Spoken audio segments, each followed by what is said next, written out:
नमस्कार दोस्तों, आज की कहानी है पापा की खामोशी। यासिका हमेशा कहती थी कि दुनिया में से सबसे ज्यादा समझने वाला कोई है तो वो उसके पापा हैं। लेकिन पिछले कुछ महीनों से पापा बदले बदले से थे। कम बोलते, देर तक ख्यालों में खोए रहते और हर बात पर मुस्कुराकर बात बदल देते। यासिका को लगता शायद ऑफिस का तनाव है, पर असल बात उससे कोई नहीं कह रहा था। एक शाम पापा छत पर बैठे थे, हवा में ठंडी उदासी थी। यासिका चाय लेकर उनके पास गई। पापा ने मुस्कुराने की कोशिश की, पर उनकी आंखों में अजीब सी थकान थी। पापा, आप ठीक हो? उन्होंने सिर हिलाकर कहा। हाँ बेटा, बस थोड़ा सा काम का प्रेशर है।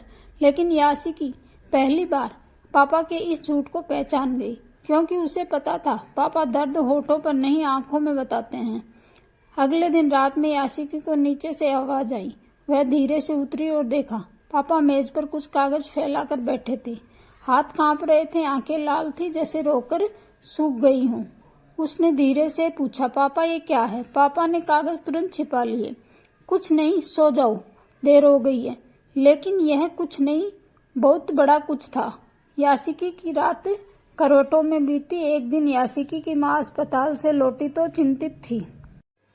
माँ के हाथ में एक रिपोर्ट थी। उनका चेहरा डर से पीला पड़ चुका था। यासिकी ने पूछा, माँ ये क्या है? आप रो क्यों रही हो? माँ ने हिम्मत करके कहा, यासिकी तुम्हारे पापा पिछले 6 महीनों से हमसे एक बात छुपा रहे हैं। उन्हें दिल की समस्या है और डॉक्टर ने उन्हें तुरंत आराम की सलाह दी है। यासिकी जैसे पत्थर बन गई। आंखों के सामने पापा की मुस्कान, उनकी चुप्पी, उनका कांपता हाथ, सब घूमने लगा।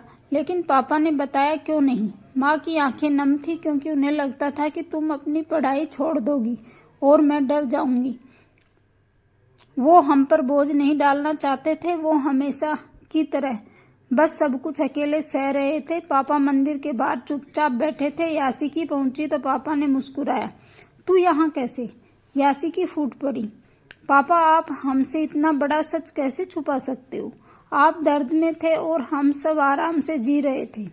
पापा की आंखें भर आई। उन्होंने धीमे से कहा, बेटा मुझे लगा अगर मैं बता दूं तो तुम्हारा ध्यान पढ़ाई से हट जाएगा, तुम अपनी मेहनत छोड़ दोगी।